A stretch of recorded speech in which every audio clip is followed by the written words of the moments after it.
what the entire occult world was organizing to bring about this big revolution in the minds of youth, this rebellion. And we're going to take a quick look at a Hillsong service.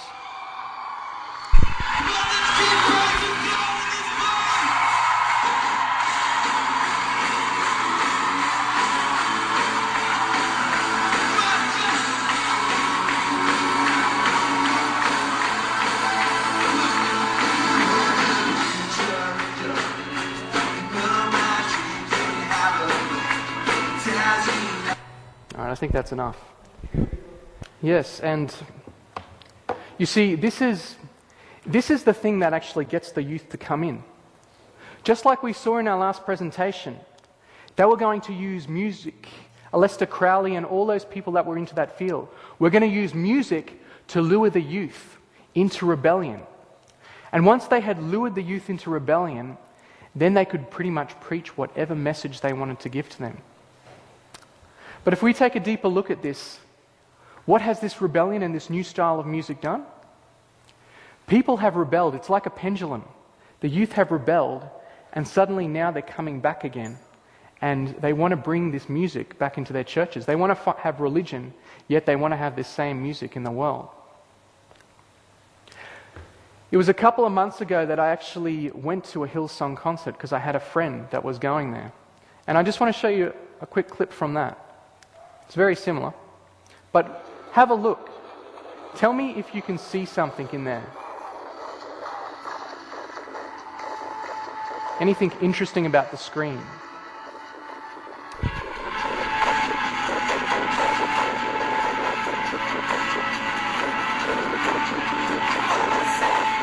Anyone see anything interesting?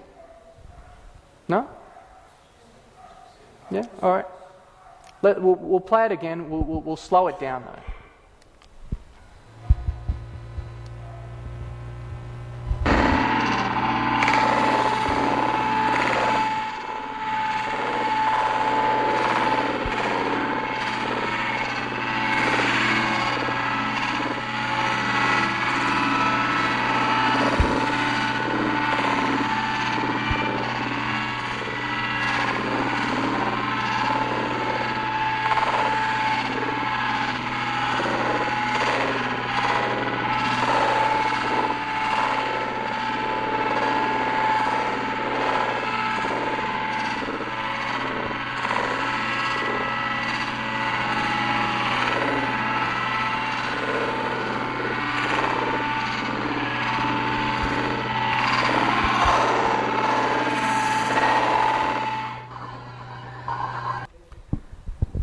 Now it's amazing because I had my camera out there for literally no more than 10 seconds in that entire time I was there. I just quickly got it out just to take a quick snap, and that was it. And I believe that the Lord allowed me or impressed me to make that happen at that very moment. And the reason being is because Daniel said that when it came down to worship in these final days, that music was going to play a big role.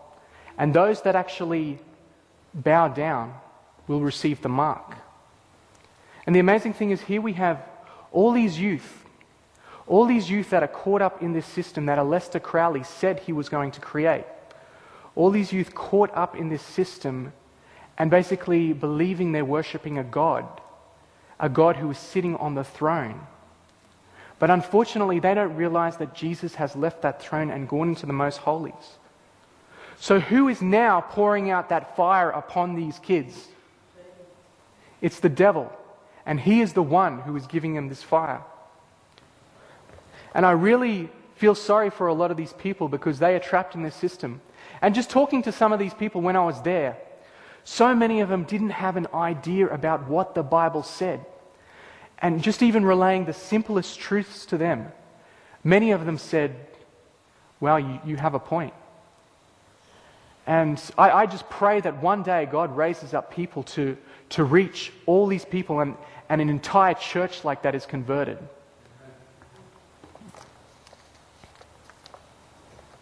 Anyway.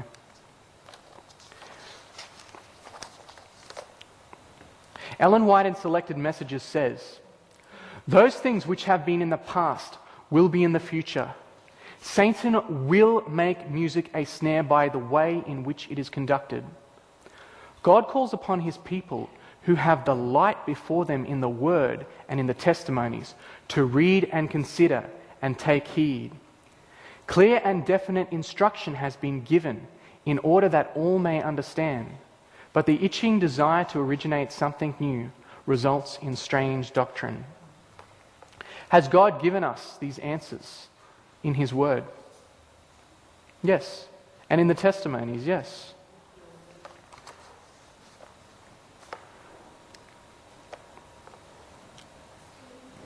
Wolfgang Stefani says, "Could it be that by fostering a homogenized global music style, a style that is increasingly visible in the Christian music culture, the stage is set for a global religious identity response?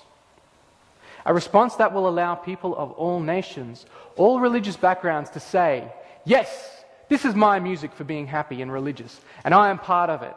I am right at home now." Is this what we are seeing in our cultures, and especially our churches? Are we seeing this whole music agenda that was predicted to take place and that was planned back in the 60s unfolding before our very eyes? Is music the means by which Satan is manipulating people to come together? It was in the Vatican II Council where it was stated that various things were discussed, and one of the topics that came up was how the papacy was going to unite the religions of the world through music. That's the thing, we are seeing these prophecies take place in front of our very eyes. And yet so many people in our church, and God bless them, because many of these people that I have met do not realize the music that they're listening to is right or wrong. They're ignorant of it, and it's just because no one has actually taken a stand or gone up to them and told them these things. And a lot of the times when I've actually spoken to them, they see the light straight away and instantly they change. And we need to warn, especially our young people, about these things. Because this whole agenda that was spoken, that would take place in Daniel and Revelation, that was spoken about, is taking place. And we must be getting close to these final events and to the close of probation. So what are we seeing in the world now? Jesus loves hip-hop. Why should the devil have all the good music? Suddenly the youth are rising up, and once again, just like God predicted that our youth would take the work back into their hands in their own days, those who are left in the throne room and whose prayers are being answered by Satan now have this false fire and this new music agenda that's been planned and placed on their hearts for decades. And now they are taking this music and it's become basically their identity. And the thing is, you don't have to go to Church A or Church B or C anymore. You can basically pick whatever religious church you want based on your music style. And we're seeing this whole, that Vatican II Council, everything they said that was going to take place, they're pulling in the reels now. And all of these things are coming true. Here's an example of a priest, a Catholic priest, who's taken up to rock guitar. And they're starting to reach the youth through these methods. Here's a Hare Krishna, who's basically a rock star, and he's using music once again, the whole rock scene, to reach the kids. And that's the thing, it doesn't matter what you believe in anymore to these people, because as long as you have a music that brings unity, then you're okay, we can all come together and worship God.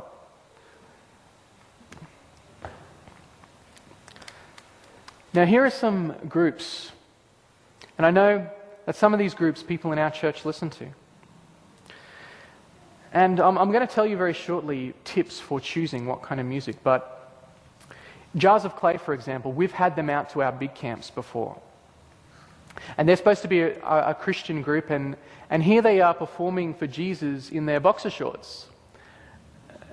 And there's a verse that says, "By their fruits you shall know them."